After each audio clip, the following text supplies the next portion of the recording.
Perkenalkan, nama saya Gabriel Semenjak dari Apotika Pagi B dengan NIM 4222301050. Pada video kali ini saya akan mempresentasikan penjelasan ringkas mengenai materi Vision Language Model atau VLM. Apa itu Vision Language Model? Jadi Vision Language Model ialah model yang bisa belajar secara bersamaan dari gambar dan teks untuk menyelesaikan berbagai tugas, mulai itu dari menjawab pertanyaan seputar gambar hingga membuat caption otomatis untuk gambar. Secara luas, VLM didefinisikan sebagai model multimodal yang mampu belajar dari gambar dan teks. Selanjutnya, mengapa VLM penting dalam bidang AI dan computer vision?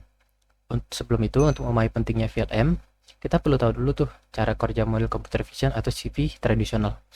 Model-model CV berbasis CNN biasanya hanya dilatih untuk tugas tertentu dengan jumlah kelas yang terbatas. Contohnya, model klasifikasi yang hanya bisa membedakan apakah gambar berisi kucing atau tikus, dan yang kedua ialah model yang bisa membaca teks dalam gambar, tapi tidak memahami konteks atau makna visual dalamnya.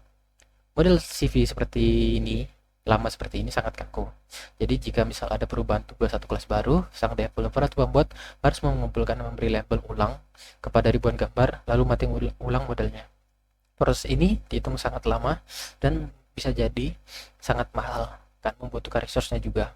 Selain itu juga, model CV tradisional sama sekali tidak memahami apa itu bahasa alami. Sehingga itu, VLM hadir dengan kemampuan baru yang jauh lebih fleksibel. Dengan menggabungkan model vision seperti CLIP, Large Language Model atau LLM, VLM bisa memahami gambar sekaligus bahasa.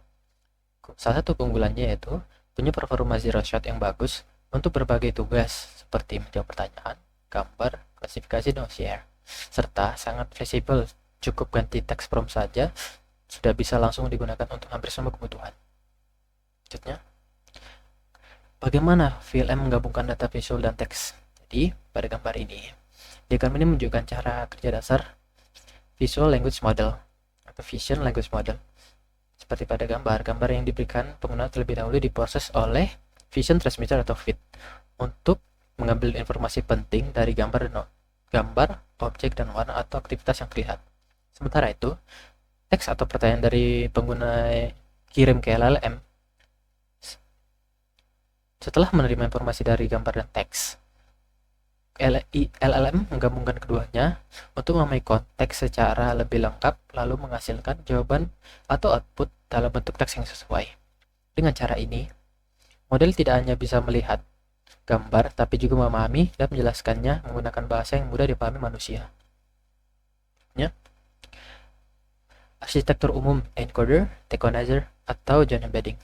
Secara umum, arsitektur VLM terdiri dari 3 komponen yang saya bilang tadi, yaitu image encoder, text encoder, dan joint embedding space. Image encoder bertugas untuk membaca gambar dan mengubahnya menjadi representasi numerik yang disebut yaitu picture vector. Pada model modern, komponen ini biasanya menggunakan vision transmitter atau VIT. Di sisi lain juga, text encoder bertugas membaca teks yang diberikan pengguna. Dan hasil kedua dari encoder tersebut kemudian ditempatkan ke dalam joint embedding space, yaitu ruang representasi yang memungkinkan gambar dan teks dibandingkan secara langsung.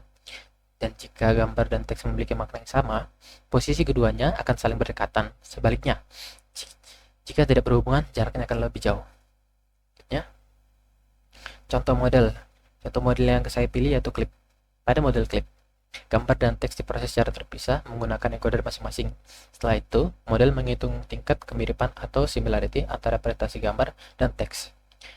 Jika gambar kucing dipasangkan dengan teks a cat atau pada diagram a photo of a cat, model akan berusaha membuat kedua representasi tersebut semakin dekat. Namun, jika gambar kucing dipasangkan dengan teks a car atau sebuah mobil atau a photo of a car, model akan belajar untuk menjauhkan kedua representasi tersebut. Proses ini dilakukan berulang-ulang kali pada jutaan pasangan gambar dan teks sehingga model mampu memahami visual dan bahasa dengan sangat baik. Studi kasus penggunaan yang saya pilih ialah pencarian gambar berbasis teks. Dalam pencarian gambar berbasis teks, pengguna cukup mengetikkan deskripsi yang diinginkan. Teks tersebut kemudian diproses oleh text encoder untuk menghasilkan embedding, seperti pada gambar. ketika kita men-search apa yang kita anggap sebagai bahasa kucing itu meow meow, maka query image-nya akan menunjukkan kucing, dan kemudian sistem akan mencoba mencari gambar yang sama dengan query image-nya. Dan di sisi lain, seluruh gambar dalam database sudah memiliki embedding yang dibuat sebelumnya menggunakan image encoder. Sistem kemudian membandingkan embedding teks dengan embedding gambar dan mencari gambar yang memiliki tingkat kemiripan tertinggi. Sehingga hasilnya pengguna dapat menemukan gambar yang sesuai dengan deskripsi meskipun gambar tersebut tidak memiliki nama file atau tag yang sama dengan kata kunci pencarian atau kata yang kita gunakan untuk di search tadi. Ringkasan dan menutupnya. Untuk kesimpulannya, Visual Language atau VLM itu adalah teknologi yang bisa memahami gambar dan teks yang secara bersamaan. Dengan menggabungkan informasi visual dan bahasa, VLM dapat melakukan berbagai tugas seperti membuat deskripsi gambar, menjawab pertanyaan berdasar gambar, hingga mencari gambar menggunakan teks. Untuk potensi dan masa depan dan tantangannya juga, kedepannya VLM punya peluang besar untuk digunakan di berbagai bidang seperti pendidikan, kesehatan, robotika, dan asisten AI. Namun, teknologi ini juga masih memiliki beberapa tantangan, seperti kebutuhan data yang sangat besar, biaya komputasi yang tinggi, serta kemungkinan munculnya bias dari data yang digunakan saat pelatihan. Untuk mendapat secara pribadi saya, VLM itu merupakan teknologi yang sangat menarik karena membuat AI bisa memahami informasi dengan cara yang lebih mirip manusia. Meskipun masih ada beberapa pandangan, potensinya sangat besar dan kemungkinan akan semakin banyak digunakan dalam kehidupan sehari-hari maupun di masa depan. Baiklah, sekian dari saya. Terima kasih.